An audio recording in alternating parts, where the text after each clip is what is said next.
Today I put together some of the most tragic shark attack stories I've covered on this channel so far, including sharks ripping apart a mother in front of her children, a man-eating shark who killed and ate 4 people, and much more. Hit that like button and subscribe right now. These are the most terrifying shark attack stories you'll ever hear. Welcome to Final Affliction.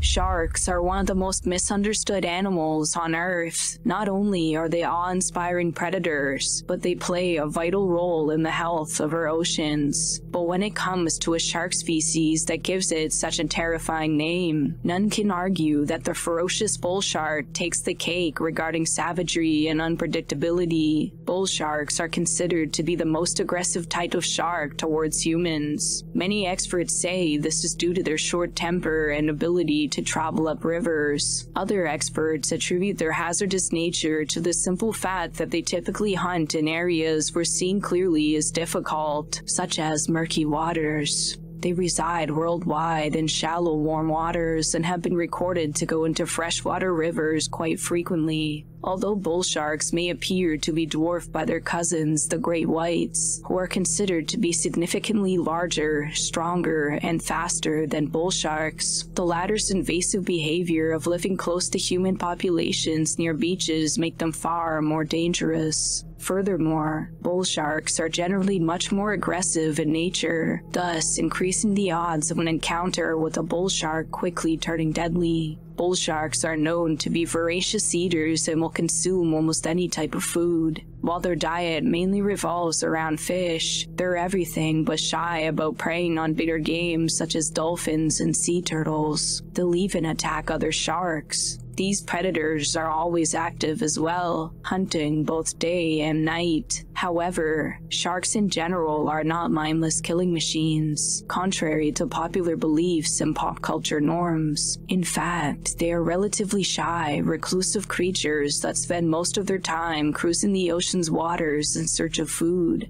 While it's true that some species of sharks, like the aforementioned bull shark, are more aggressive than others, most attacks on humans directly result from humans trespassing or agitating the shark in some way. But how did these reclusive and awe-inspiring creatures get such a fierce reputation? Some say it all started with the horrifying series of tragedies known as the Jersey Shore shark attacks, an incident so bizarre and deadly that the reputation of these once-admired creatures has become forever tarnished. The Jersey Shore shark attacks of 1916 occurred between July 1st and 12th along the shore of New Jersey. At the time, the United States was reeling from the effects of a severe summer heat wave and polio epidemic, which brought thousands of people to the beach resorts of the Jersey Shore, all seeking shelter from the scorching heat.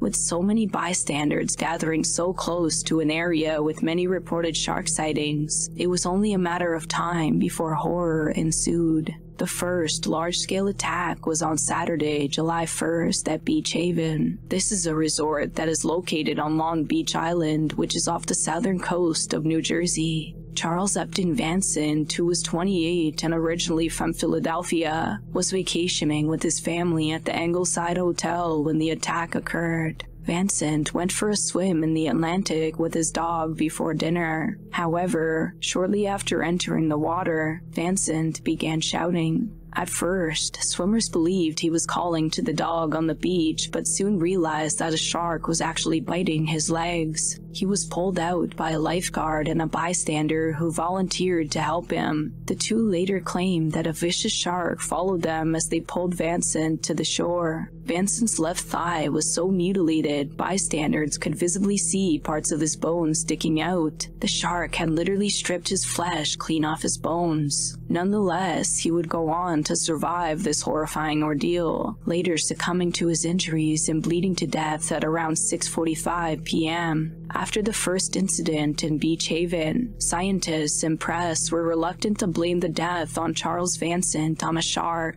Instead, some blamed the whole incident on Charles himself, claiming that the shark was going for his dog, and that if Charles hadn't intervened, the shark wouldn't have bitten him. Others, such as the Pennsylvania State Fish Commissioner, James Meehan, heavily downplayed the threat that sharks pose to humans. Because of that, the Vanson attack didn't stop people from going to the beach. In fact, even when sea captains reported seeing large sharks swimming near Newark and New York City, people still elected to ignore their warnings. Another tragedy of its kind occurred just 45 miles north of Beach Haven in Spring Lake, a mere 5 days after the first attack, proving that these reports were not unfounded. James Meehan's previous statements would come back to haunt him following this attack, the victim of which was Charles Bruder, a 27-year-old Swiss bell captain who worked at a hotel. He was attacked by a shark while swimming a short distance away from shore. The savage beast bit him in his abdomen, severing both his legs just below the knees. The water ran red with Bruder's blood in what must have been a traumatizing spectacle. After hearing screams, a woman notified 2 lifeguards that a canoe had turned over and was floating next to a pool of crimson water. After the 2 lifeguards reached Bruder in a rowboat, they quickly realized he had been attacked by a shark.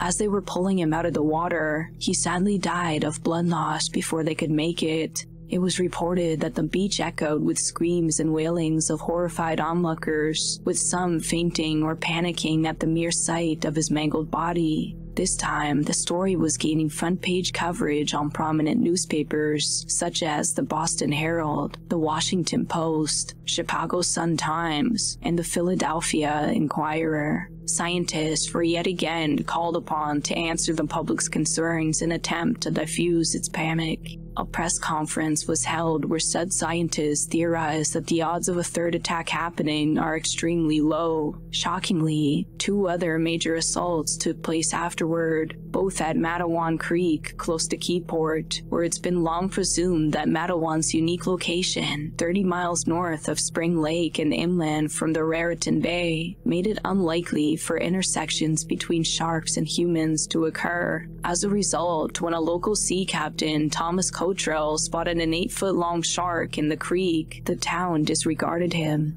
Lester Stillwell, age 11, was among a group of boys playing in the stream on Wednesday, July 12th. At around 2 p.m., the boys spotted what looked like an old black, weather-beaten board or log, but as soon as they saw its dorsal fin jutting out of the water, they knew it was a shark. The beast seized the opportunity and lunged at them, quickly snatching poor Stillwell in between his powerful jaws and dragging him into the water before he could climb out of the creek. Many adults rushed to the scene to investigate after the kids went to town for help, including county businessman Watson Stanley Fisher. After discovering Stillwell's body, they were heading back to shore when suddenly, in front of everyone, Watson, who was carrying the boy at the time, fell prey to yet another shark attack. It took rescuers 5 hours to recover young Lester's body. As for Watson Fisher, by the time he was rescued, his right thigh was mutilated beyond recognition and consequently passed away at the Monmouth Memorial Hospital. The last recorded victim, Joseph Dunn, was only 14 years old and hailing from New York City. He was attacked just 30 minutes after the attacks on Lester and Watson took place, and half a mile away from where it all started at Wyckoff Dock. This time, the bite inflicted upon Dunn was luckily on his left leg. While still life-threatening, it gave his brother and friend, who were close by, enough time to rescue him and get him to St. Peter's Hospital after an intense struggle against the vicious animal. Thankfully, on September 15, 1916, he was released after making a full recovery. The Jersey Shore attacks led to a mass hysteria throughout New York and New Jersey. Some even described the panic as unrivaled in American history. Needless to say, after the attacks, measures had to be taken. It didn't help at all that the resort owners were losing hundreds of thousands of dollars as a result of declining tourism. Following the 5 attacks and hundreds of newspaper articles written on the incident, the public was heavily incentivized not to go anywhere near the beach, not even for sunbathing.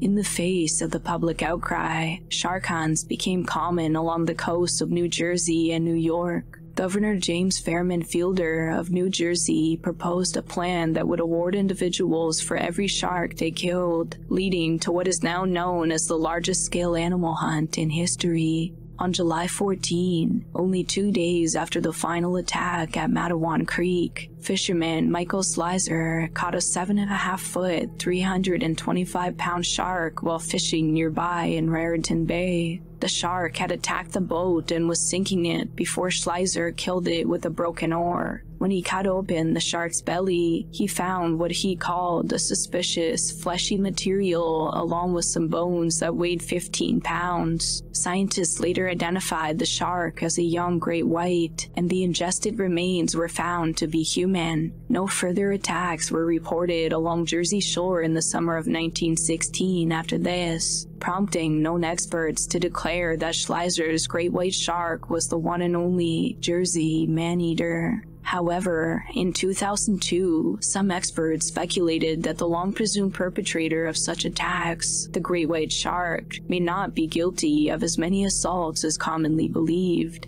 In the end, after much speculation and years of research, it was discovered that the 1916 shark attacks in New Jersey might have actually been caused by the lesser-known bull shark due to its ability to migrate in freshwater environments, unlike other shark species. Nonetheless, the infamous Jersey Shore attacks of 1916 were not only one of the most bizarre and brutal series of shark attacks in recorded history, but also ensured that the reputation of sharks everywhere would forever be tarnished. It's important to remember that sharks are not the indiscriminate killing machines that they're often made out to be. The majority of shark species are actually shy, retiring creatures that pose very little threat to humans. With that being said, it's still crucial to be cautious and respectful when entering the waters where sharks live. After all, it's us that are invading their territory, not the other way around. Hopefully, with a better understanding of these creatures, we can learn to coexist peacefully and not have to suffer the horrible consequences of a direct encounter with these terrifying animals. An encounter that, for most, brings forth their assured demise. A demise preceded by a split second of terror, followed by their final affliction.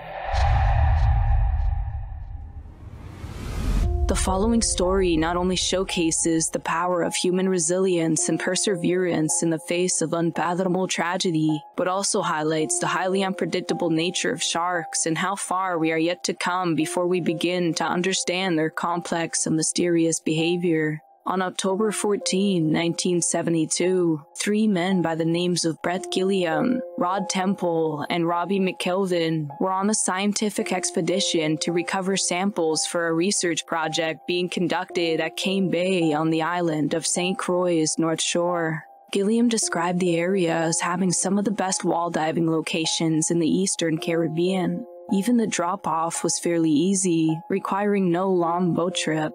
The team's goal was to collect some photographs and check on traps they had set up for a project. The only problem was their destination was situated on a 210-foot wall that was right next to a steep drop-off. The trio wasn't particularly worried though, not in the slightest, as they each were veterans of hundreds of deep dives. Rod served as a dive leader and timekeeper. He documented the dives and monitored ascent times to ensure everyone remained safe, while Brett and Robbie handled most of the heavy lifting. All 3 of them donned their gear and dove into the ocean, beginning what would soon become their ill-fated journey down the Cane Bay Wall.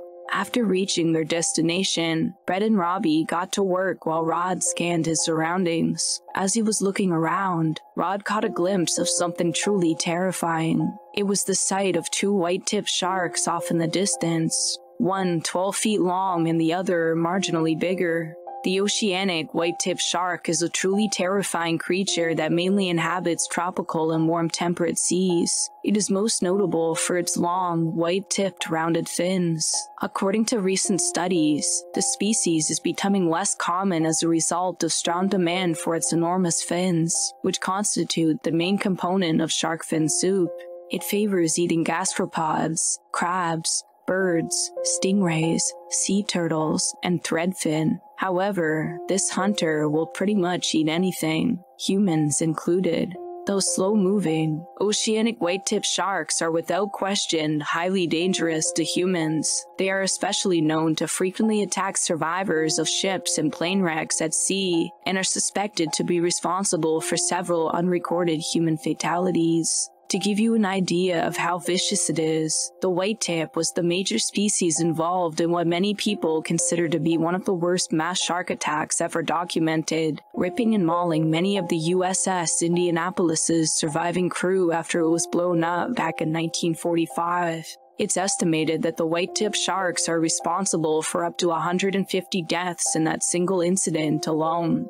After finishing up their required observations, the three men noticed they were ahead of schedule and felt ecstatic, as this meant that they would only need about 20 minutes of decompression time, meaning they wouldn't have to linger for too long around the sharks. Brett later stated, "I remember thinking how strange it was to see oceanic white-tips right here on the wall at Cane Bay. It was kind of like walking off your back porch and seeing an African lion when you expected an alley cat." Robbie went up first and pointed out the sharks again as they swam by them. The crew were no strangers to these sharks, as they had their fair share of nasty encounters with white-tips when they worked offshore. The shark would frequently bite their equipment, the steel cables deployed from their research vessel, and even the shafts and propellers were targeted on occasion. These two sharks, however, looked to be unique in some way, as they didn't seem to pay any attention to them. As Brett turned around and began the ascent behind Robbie, Rod stayed behind as their carefully planned dive dictated he be the last to ascend. Brett met up with Robbie at about 175 feet just over the ledge, and they both rested on a coral while waiting for Rod to join them. However, they soon began to worry as he was growing late. Robbie looked at Brett and pointed to his pressure gauge, which showed he was beginning to run low on air. Suddenly, Robbie noticed a mass of bubble exhaust coming from the deeper water, which indicated Rod's presence down below. The two figured that Rod must have had some sort of air failure. Since Brett's air consumption was lower, he decided to send Robbie up while he went to check on Rod and see if he needed help. But when Brett reached Rod, things were about as bad as they could get. One of the sharks had bitten him on the left thigh without warning, and blood was gushing in red clouds from the wound. Brett was horrified and couldn't believe what he was seeing. Rod was desperately trying to beat the 12-foot animal off his leg and keep from sinking deeper. Brett lunged to his friend's aid, grabbing his right shoulder harness strap and pulling with all his strength. Almost simultaneously, the second shark hit Rod in the same leg and bit him savagely. Rod desperately gouged at the shark's eyes and gills as he grimly fought to beat off his attackers. In a desperate attempt to ward off his friend's attackers, Brett punched at the torsos of the hungry beasts as they tore great chunks of flesh from his friend's body. The two men continued their assault on the sharks as they seemed to squirm in pain, suddenly letting go of Rob and retreating back down to deeper waters. Desperate to reach safety, Brett looked up and caught a glimpse of Robbie, who was about 100 feet above and looking in horror. But in less than 15 seconds, the first shark returned and hit Rod again, dragging him and Brett both over the drop-off. The attack had probably only lasted a minute at this point, but Rod had lost a huge amount of blood and tissue and had gone almost completely limp as a result. Brett was clutching Rod's right harness strap as the second shark came back as well. This shark bit and hung on as the two plummeted down the side of the wall. Brett and Rod were dropping rapidly. His efforts to swim back up were fruitless as the sharks continued to bite and tear at Rod's helpless body, all the while dragging the two men deeper and deeper. Brett felt Rod move again to fend off another attack, and his hopes soared upon realizing that his friend was still alive. Brett clung briefly to the edge of the drop-off wall, putting a stop to their rapid descent, when suddenly both sharks retreated once again, and Brett watched them circle their position from about 10 feet away. Brett saw one shark swallow the remains of Rod's lower left leg right before his eyes. The other gulped a mouthful of flesh it had torn off. Rod, who was likely half-conscious by now, looked up to his friend for the first time since the vicious assault began. He shook his head lightly and in pain, then tried to push Brett away, hoping to spare Brett's life and buy him some time to make his escape. Brett grabbed for Rod's waist harness as he felt his hands sink into his friend's now mutilated torso. Sadly, there was no harness left to reach for. Rod had been disemboweled. Brett took off for the surface with Rod clutched to his chest. Immediately, the sharks were on them again. Rod screamed for the last time as the second shark seized him by the midsection and shook him. The blue water turned turbid with bits of human tissues and blood. Brett was powerless as poor Rod was torn away from him. He watched in utter disbelief as Rod's lifeless body drifted into the abyss with the sharks fighting over him. The attack had started around 200 feet, and Brett's depth gauge was pegged at 325 feet, but he knew he was far deeper than that. Brett also almost completely depleted his oxygen supply. In a hopeless effort to make it out, Brett looked away from his friend's mangled body in what must have been his final goodbye before beginning his ascent towards the surface. His oxygen-starved brain was beginning to give out and the effects of hypoxia were beginning to show. But before he could reach the surface, Brett would drift into unconsciousness. Brett miraculously woke up on the surface, gasping for air. Apparently, the small volume of air in his safety vest he wore had been enough to float him the rest of the way up and save his life, but his survival was still a 1 in a million chance as he had to deal with an unknown amount of emitted decompression. Nonetheless, Brett began swimming to shore as fast as he could, but he felt his legs going numb. By the time he reached the beach, he could barely stand. A couple on their honeymoon chanced upon Brett's body as it drifted onto the beach. In an incredible burst of good fortune, it turned out the wife was an ER nurse who understood the pathology of decompression sickness. 2 days later, Brett was released from the hospital. He had astonishingly managed to survive ascending almost 400 feet without any decompression sequence, but not without permanent side effects. There was residual numbness in both of his arms and legs, along with substantial hearing loss and legal blindness in his right eye that will persist with him for the rest of his life. Robbie's last view of Rod and Brett were as the two were dragged over the wall in a cloud of blood by the sharks. He never saw Brett's ascent and so reported them both killed when he got to shore. It was not until Brett called his dad from the hospital that he knew that Brett had survived. A week later, Rob's memorial service was attended by his 2 friends at the beach. His body was never recovered. People are often too busy with their lives to take a step back and really think about the important things. We go through the motions day in and day out, not realizing that we may only have a limited amount of time left. Many people die without ever truly living, so it's best not to take life for granted, as just like Rod, you never truly know if tomorrow will be your last day on Earth, the day you finally come to terms with your final affliction.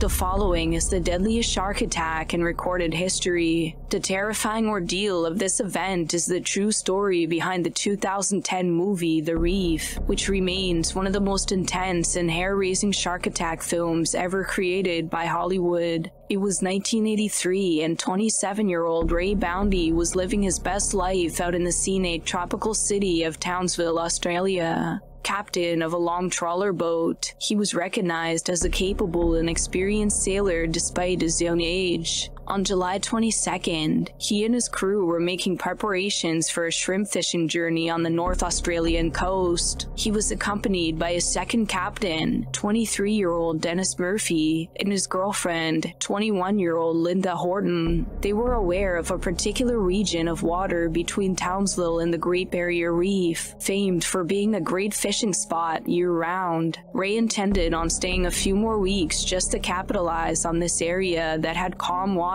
slow winds, and plenty of fish. The first 2 days of this endeavor were a joy, filled with relaxation, laughter, and good catch. But it was on the 3rd day that things took a turn for the worse. The area was hit by unexpected high winds. The crew had to make a choice: head back to town, which was still several miles away with the sea not as calm as before, or to weather out the storm and wait for it to pass, and the crew chose the latter. Many hours had gone by and the wind showed no signs of slowing down. It was midnight now and the dark was setting in, compounding their problems. The weather worsened and the waves started to crash against the boat with great force. It was now that the crew realized their trawler boat had serious internal flooding and tried as hard as they could to keep it afloat. Suddenly, Dennis noticed a giant wave hurtling towards them, and with little time for judgment, he jumped off the boat, which capsize after being hit. Ray and Linda, who were too late in noticing the wave, now found themselves trapped under the boat with a small pocket of air to breathe.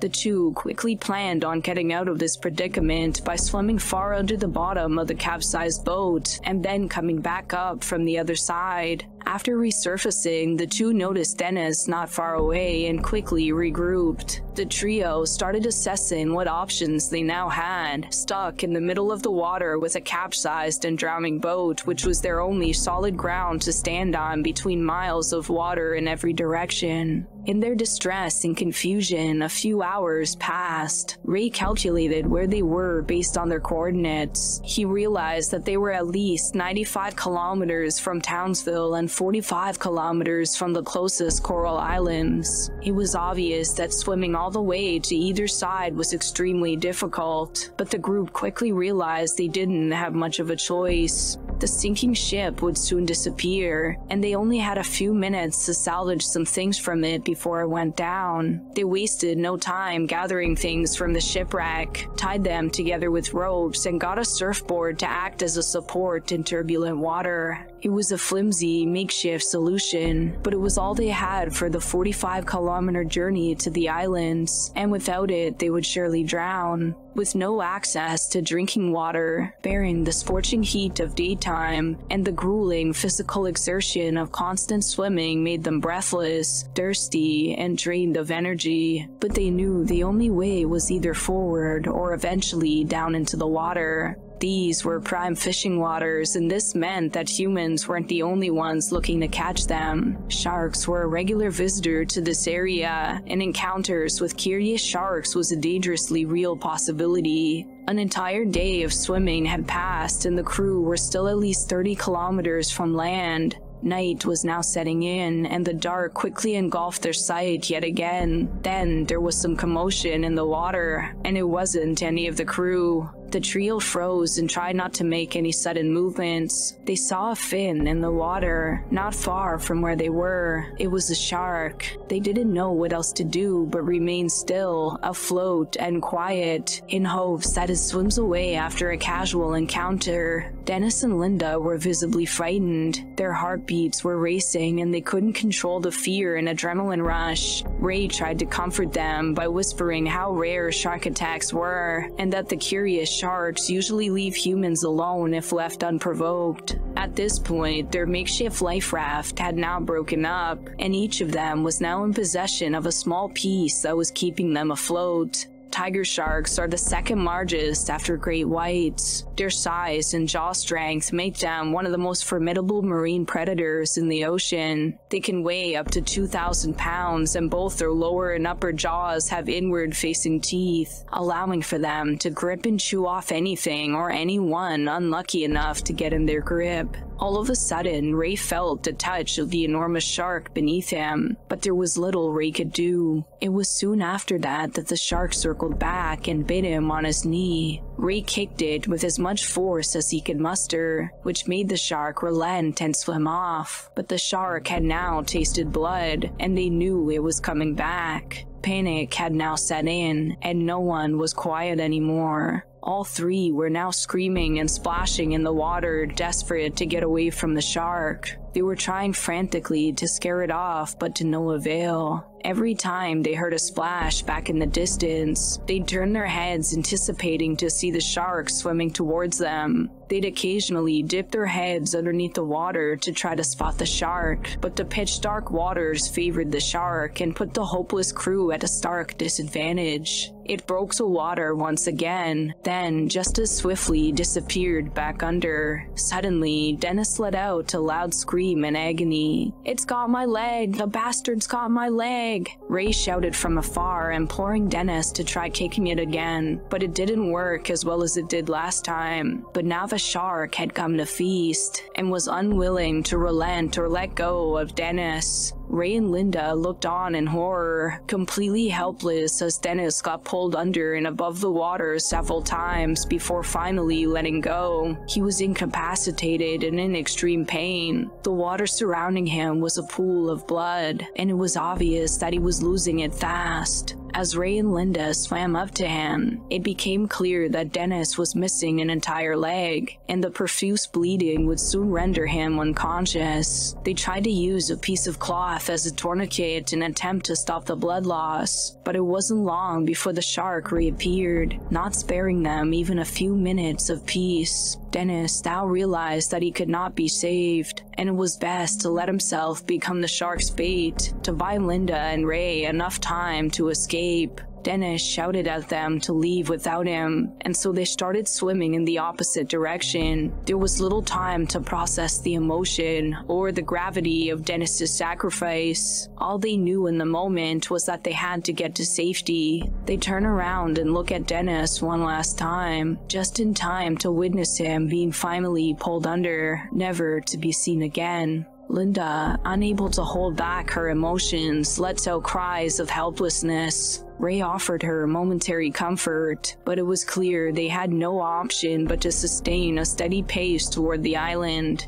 2 hours had passed and their speed warranted optimism of their survival, but it was short-lived. The shark appeared once again and began circling Ray and Linda in a cynical fashion. The shark took a plunge deep in the water as they were both frozen in fear. All of a sudden, it broke the water surface and this time went straight for Linda, biting into her arms and torso. With a firm grip on her body, the shark shook its head violently from side to side in an attempt to chew off a bite of her, before finally diving back into the water once more. All that was heard from Linda was a light squeal. Her death was swift but painful and in a state of terror. Everything fell dead silent for a moment. Ray was terrified into cold inaction, still trying to fathom the gravity of losing his girlfriend. He then turned around and swam as fast as he could towards the stone reef. His fight-or-flight response kicked in and he finally got close to it after a day of swimming. Ray was only a few hundred meters away from the shore when the shark resurfaced once again, but Ray noticed an approaching big wave and was able to catch it, using its speed and height to create distance from the shark.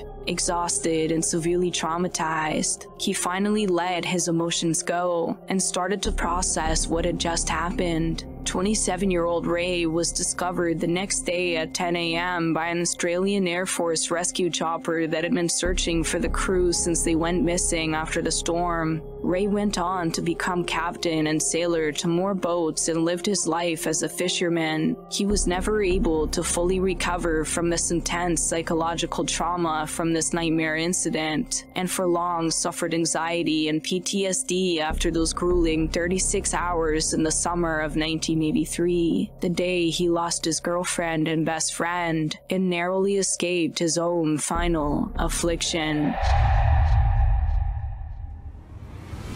Port Lincoln is a town in the Australian state of South Australia on the Lower Eyre Peninsula. Widely regarded as Australia's seafood capital, Port Lincoln is also a famous tourist destination due to its stunning scenery and oceanfront environment. It's a perfect location for yachting, scuba diving, shark cage diving, and game fishing. It has an exquisitely complex ecosystem where a variety of different wildlife such as gray kangaroos, koalas, brown snakes, blue-tongued lizards, geckos, and pygmy possums can all thrive. Port Lincoln is also home to a thriving population of dangerous yet majestic aquatic sea creatures, including jellyfish, whales, and of course, great white sharks. The great white shark is without question one of the ocean's most terrifying apex predators. It stands out among other members of the shark family due to its size, with males averaging 3.4 to 4 meters, whereas females normally reach lengths of 4.6 to 4.9 meters. Although rare, some females can reach an astonishing 6.1 meters in length and 1,900 to 2,200 kilograms in weight, weighing more than most standard SUVs after full maturity.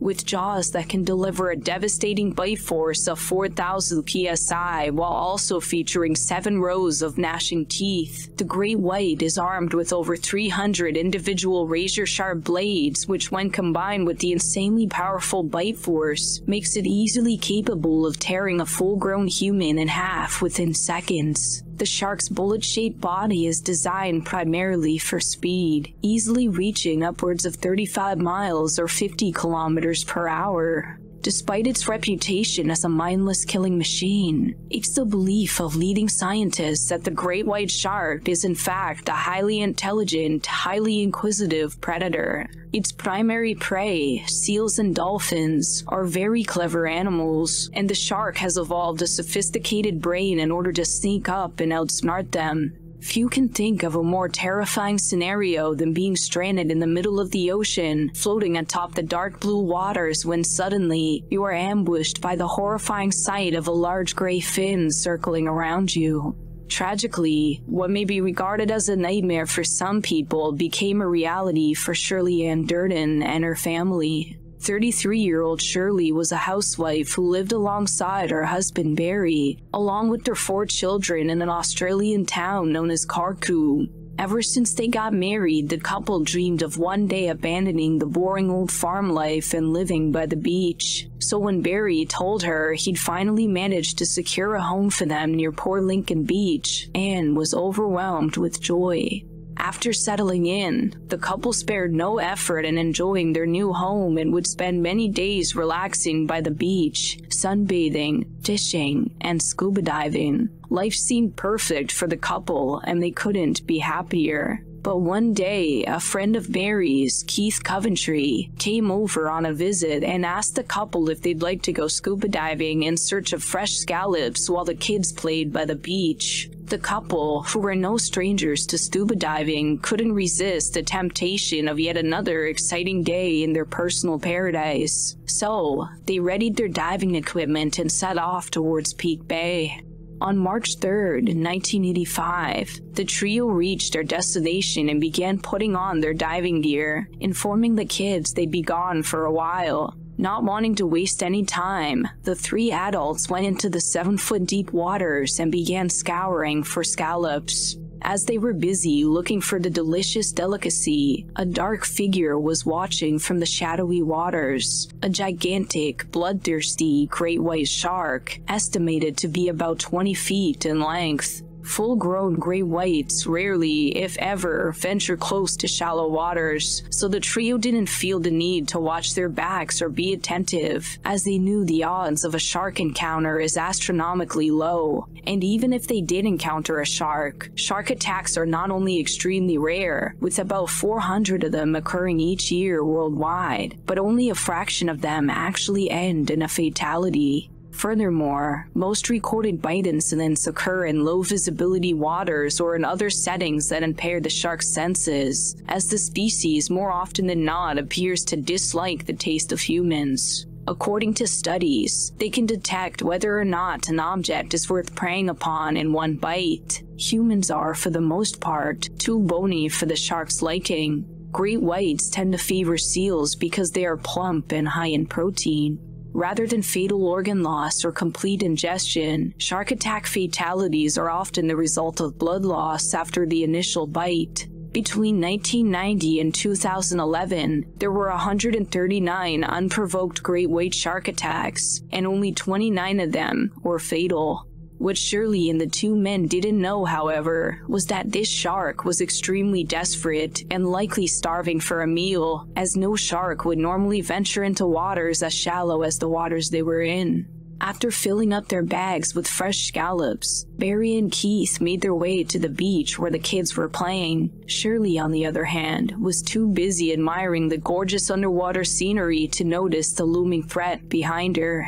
Finally deciding to head back to shore and join them, Shirley resurfaced and began swimming toward the beach, waving to the 2 men and gleefully announcing how many scallops she had managed to produce for herself. As the 2 men waved back, Barry noticed something in the distance, a large gray fin growing bigger and bigger as it seemed to be dashing in Shirley's direction. Barry, who had finally realized what was about to happen, tried to warn Shirley of the danger behind her, although just before he could open his mouth, the gut-wrenching sight of the shark's gaping mouth, lined with serrated, razor-sharp teeth, emerged from under Shirley, flinging her helpless body several feet in the air while clamping down on her entire lower body with its powerful jaws. As Shirley's body slammed back down into the water, Shirley's blood-curdling screams were heard as the beast tore her apart by viciously shaking its head. Shirley continued to struggle for several seconds before the beast dragged her down into the depths below, and then there was silence. A brief period of agonizing silence that would soon be followed by Shirley's body, now missing its lower half, resurfacing face down as the water turned crimson red as Barry shouted his wife's name.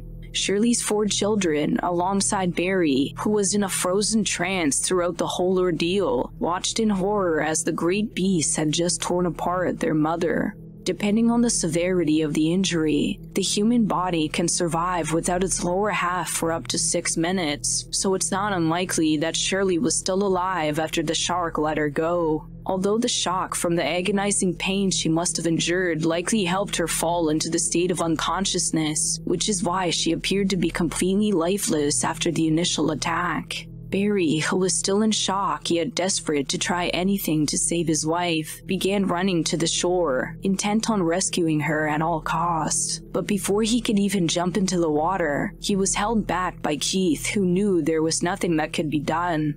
In a cruel and terrifying spectacle, the shark re-emerged, its powerful jaws once again clamping down on Shirley, this time with a bite so strong it snatched Shirley's entire head clean off her body, before retreating yet again back into the darkness. With what little hope he had of rescuing his wife now gone, Barry drifted back into his frozen state, his eyes unblinking, unresponsive to Keith's pleas to step away from the waters, or his children's terrified cries before uttering the words, "She's gone. She's gone." Shirley, who was now nothing more than a lifeless, headless torso, drifted away less than 50 yards away from the family inside a pool of her own blood. Although Shirley was now gone, her tragedy was far from over. After arriving on the scene, rescuers attempted to retrieve her remains, but neither Shirley nor the beast that took her life was ever found, as it was theorized the savage shark had come back a 3rd time for her torso before retreating into the murky waters from where it came. The tragedy of Shirley Ann Durdin to this day remains as one of the most horrific and gruesome shark attacks in recorded history. A reminder that fate is a cruel mistress and that death can strike at any time. You never truly know what tomorrow has in store for you. Life is nothing if not a sinister promise, the fulfillment of which comes much later in the form of your final affliction. Great whites are truly terrifying creatures and are considered by many to be the undisputed apex predators of the open waters.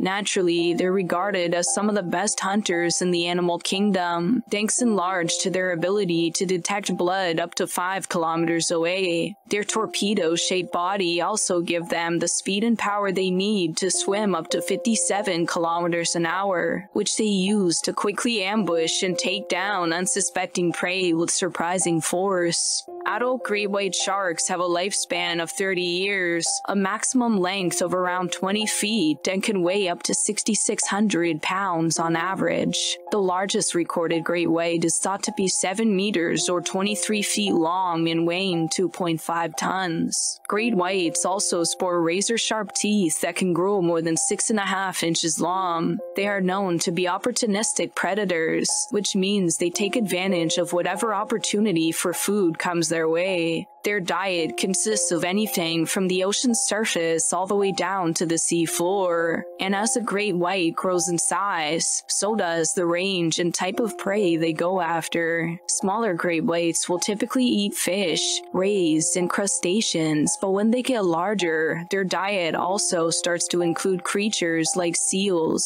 sea lions, dolphins, seabirds, and sometimes humans. Nick Peterson, age 18, was with 3 friends 300 meters from the shore at West Beach, South Australia. The sky was clear and cloudless, a perfect day for surfing. Surfing is a water sport that combines the best of both worlds, the excitement of skiing with the freedom of surfing. It was a scorching day and the ocean was full of people trying to cool off. Nick and his friends, Ty Wheeler, Adam Florani, and Andrew Tomlin, all teenagers from Adelaide's western suburbs, had been swimming for half an hour and taking turns on the surfboards. As they were enjoying themselves, little did they know that a full-grown great white, almost 6 meters long with a viciousness to match its size, was stalking the group from afar, likely studying them, trying to find the easiest target and potentially waiting for an opportunity to strike. Large white sharks were a common sight in the area where Nick and his friends were enjoying their hobby. Almost 3 weeks prior to the incident, 2 men in a boat were nudged by a 5-meter white shark as they fished 10 kilometers off the shore of St. Kilda, north of Adelaide. The next day, a shark of the same size terrorized fishermen off North Haven before making swimmers scramble for safety. In addition, on December 2nd, a shark was seen far out in Gulf St. Vincent. Gary Biddle from the Grain Surf Life Savings Club said he saw a white shark swim under his boat while offshore at Grange the previous weekend. In the hours leading up to this tragedy, Lenka Merzlkova, a tourist from the Czech Republic, unknowingly witnessed something truly terrifying. It was the sight of an enormous black dorsal fin 30 meters away from the shore. She caught a glimpse of it while looking out at sea. At first glance, she thought it might be a dolphin and decided to do little more than take a picture. As one of his friends was getting back onto their boat, Nick gleefully jumped into the water. That was when disaster struck. As soon as Nick's body touched the water, he was caught off guard by a gaping mouth lined with razor-sharp teeth, lunging at him with unfathomable force after emerging from underneath the waters. The array of sharp teeth sank deep beneath Nick's flesh, grabbing him by the left shoulder and viciously shaking him around in an attempt to tear off large chunks of his body. Nick was writhing in pain, and his friends made the hopeless effort of trying to rescue him by hitting the shark with their paddles, but it was too late. The vicious shark would circle around and then submerge with Nick still in its jaws numerous times before submerging one final time. Nick was gone for a second at this point, but before his friend could even process what had just happened, Nick resurfaced, and as soon as his friends shifted their gaze towards him, they were all mortified beyond words by what they saw. It was Nick, now floating face down, motionlessly, and with his lower half completely gone. Nick's body drifted amidst an unholy pool of blood, tissue, and half-torn organs. Immediately after the attack, Nick's friends raced south to the Adelaide Shores boat ramp. Minutes later, one of the teenagers ran up the beach in tears, shouting to swimmers to get out of the water. Later on, it was rumored that another, smaller 14.5-foot great white was briefly glimpsed feeding on Nick's remains. This took place while hundreds of people were present at the shoreline, and after a meticulous beach and sea search, the only found remnants of Nick Peterson were 2 small pieces of one of his lungs. Out of all tissues in the human body, researchers have found that samples belonging to one's lungs are the only ones that may escape being consumed during fatal shark attacks. This is because pulmonary tissue is full of air, making it buoyant and causing it to rise quickly to the surface. If someone dies from the attack itself rather than by drowning, this phenomenon enables rescuers to determine what exactly transpired in cases where no witnesses are present. One of Nick's friends, Ty Wheeler, remembers that fateful day perfectly. "I was watching Andrew in the water while Nick was diving and we saw dolphins," he said. "We turned the boat around and it was just so magical, so we decided to drive closer to them." It's theorized that one of the so-called dolphins they saw was in fact Nick's would-be assailant. In what must have been a difficult and traumatizing retelling of the horrible events which had transpired, Ty recalls that the shark struck so quickly that the teens barely had time to react. Nick's body was literally torn in half within seconds, and then a second smaller shark moved in to feed on the remains. Over time, the water near the beach became red with blood and filled with unrecognizable body parts, some of which even washed ashore in what must have been quite a disturbing sight for anyone present. The only thing that was found during the later search were some pieces of Nick's lung. South Australian Sea Rescue Squadron spokesman Fraser Bell stated, "The shark tore him apart. Apparently, it tore him in half and the other shark came in and took the rest." When asked if there was any chance Nick may have survived, Bell's shocking reply was simply, "None whatsoever." The police shut down several beaches in the area soon after the attack was reported. They began searching by air and sea at 3:30 p.m., sending patrols along the beach to warn people about what had just happened.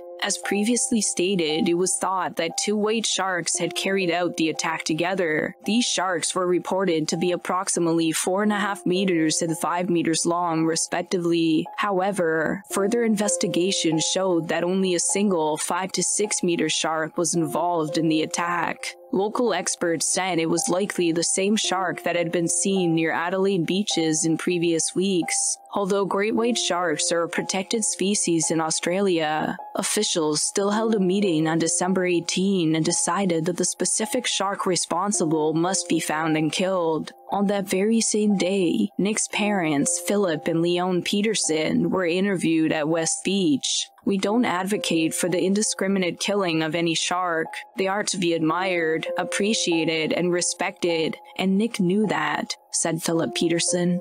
Unsurprisingly, two of Nick's friends had to undergo therapy due to the devastating trauma they went through, a trauma that may never fully heal or depart from their memories. Nevertheless, the tragic story of Nick Peterson is a reminder that sharks are a part of this natural environment. It's important to respect their natural instincts to seek food and not disturb them. Always remember that even though shark attacks are rare, nothing in this world is certain. Both tragedy and fortune are likely outcomes when spinning the wheel of fate, and no one should ever feel too comfortable in shark territory, especially if they are not familiar with the area. It's crucial to always be aware of your surroundings and take caution when swimming in an area where these majestic animals are known to roam, because if you don't, you may find yourself little more than a formless mass of flesh and bone, drifting atop the crimson-red waters with your last thoughts being of your final affliction.